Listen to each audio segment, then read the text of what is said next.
తిరుపతి జిల్లా తడమండలో రామాపురం గ్రామ పంచాయతీలో వేతన జీవులు తమ హక్కులు కాపాడాలని ఆందోళన వ్యక్తం చేస్తున్నారు. గ్రామంలోని పెద్ద చెరువు వద్ద మహాత్మా గాంధీ జాతీయ గ్రామీణ ఉపాధి హామీ చట్టం కింద పనిచేస్తున్న కొందరు వేతన జీవులు తమపై జరుగుతున్న అన్యాయంపై తీవ్ర ఆవేదన చెందుతున్నారు. వేతన జీవులు ఆరోపిస్తున్న దాని ప్రకారం రామాపురం సర్పంచ్ టీకే శ్రీనివాసన్ నిబంధనలకు విరుద్ధంగా వ్యవహరిస్తూ పనిచేయని వారికి హాజరు నమోదు వేసి వారికి డబ్బులు చెల్లిస్తున్నారని, నిజంగా పనిచేస్తున్న వారికి మాత్రం హాజరు నమోదు చేయడం లేదని, డబ్బులు ఇవ్వడం లేదని వారు వాపోయారు. వేతన జీవులు ఈ విషయంపై ప్రశ్నిస్తే వారిని పనుల్లో నుంచి తొలగిస్తానని, ఇది తన ఇంటి పని అని వ్యవహరిస్తున్నారని వారు ఆగ్రహం వ్యక్తం చేస్తున్నారు. ఈ అక్రమాలను అరికట్టాలని సర్పంచ్ టీకే శ్రీనివాసన్ పై తక్షణమే చట్టపరమైన చర్యలు తీసుకోవాలని వేతన జీవులు ఎంపీడీఓకి అర్జీ ఇచ్చారు. రామాపురం గ్రామంలో జరుగుతున్న ఈ అక్రమాలపై సంబంధిత అధికారులు చర్యలు తీసుకోవాలని వేతన జీవులు ఆశిస్తున్నారు.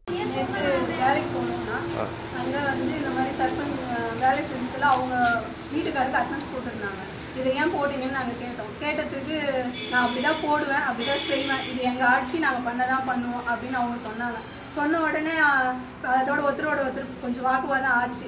நாங்களும் லீவ் போடுறோமே, எங்களுக்கும் அந்த அட்டனன்ஸ் வரணும் இல்லவா, ஏன் அவங்களுக்கு மட்டும் நீங்கள் ஃபேவராக பண்ணிக்கிறீங்க அப்படின்னு நாங்கள் கேட்டோம். கேட்டதுக்கு உடனே அவங்க சர்பஞ்சுக்கு ஃபோன் பண்ணிட்டாங்க. ஃபோன் பண்ணி அங்கேருந்து சர்பஞ்ச் வந்து ஏன் 2 பேருக்கும் என்ன பிரச்சனை அப்படின்னு கூட அவர் கேட்கல. அங்கேருந்து வந்தோடனே அவர் என்ன சொன்னார், நான் பண்ணதான் பண்ணுவேன், நான் தான் போட சொன்னேன் அப்படின்னு அவர் சொன்னார்.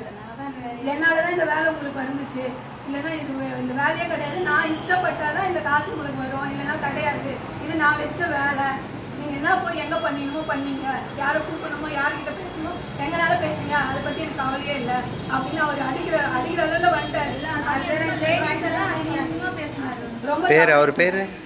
அவர் பேரு டிகே ஸ்ரீனிவாசன், ராமபுரம் பஞ்சாயத்து தலைவர். சொல்லுங்க, பேசினாரு. அதுக்கப்புறம் ஒருத்தர் வாக்குவாதம் ஆகிட்டு நாங்கள் வேலையை கொஞ்ச நேரம் ஸ்டாப் பண்ணிட்டோம் சைடில். அதுக்கப்புறம் தான் நாங்கள் வந்து ரோட்டில் வந்து மறியல் பண்ணணும் அப்படின்னு நினச்சோம்.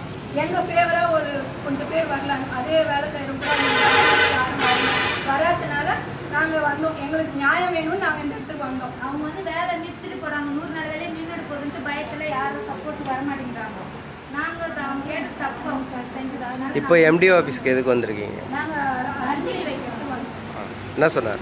அவங்க பார்த்துட்டு பண்ணுறோமா சொல்கிறோமா அப்படின்னு சொல்லி சொல்லியிருந்தாங்க. இதுக்கு மேலே நாங்களும் ஒரு வாரம் வெயிட் பண்ணி பார்க்குறோம், அதுக்கான நடவடிக்கை எடுத்தாங்கன்னா பார்ப்போம், அப்படி இல்லைன்னா நாங்கள் கலைஞர் அதுக்கு போகலாம்னு இருக்கோம். எங்களுக்கு வந்து லீடர் மாற்றுங்க, எங்களுக்கு ஏரி வேலை வேணான்னு எல்லாரும் இல்லாத எல்லாரும் வராங்க, எல்லாருக்கும் வேலை வேணும், ஒரு நாள் எல்லாருக்கும் எங்களுக்கும் வேணாம் அவங்களுக்கும் வேணாம், பொதுவா ஒரு ஆள் அதே வேலையில கூட ஒரு நாள் சந்தர்ப்ப சூழ்நிலை நின்றுறவங்களும் கூட இருக்காங்க, இல்லாதவங்களே கூட நின்றுறவங்களும் இருக்காங்க. ஆனா அவங்களுக்கு அந்த நியாயம் கிடைக்கல, அந்த பிரசன்ட் கிடைக்கல, அவங்களுக்கு மட்டும்தான் ஃபேவர் அது கிடைக்குது. அது ஏன் அந்த மாதிரி கிடைக்கிறாங்க? வராதவங்களுக்கு அவங்க சுத்தி இருக்கிறவங்களுக்கு அவங்க ஃபேவர் பண்றாங்க, அது ஏன் தான் நாங்க கேட்கறோம், வேற எதுவும் நாங்க தப்பா கேட்கல. சரி, ஓகே.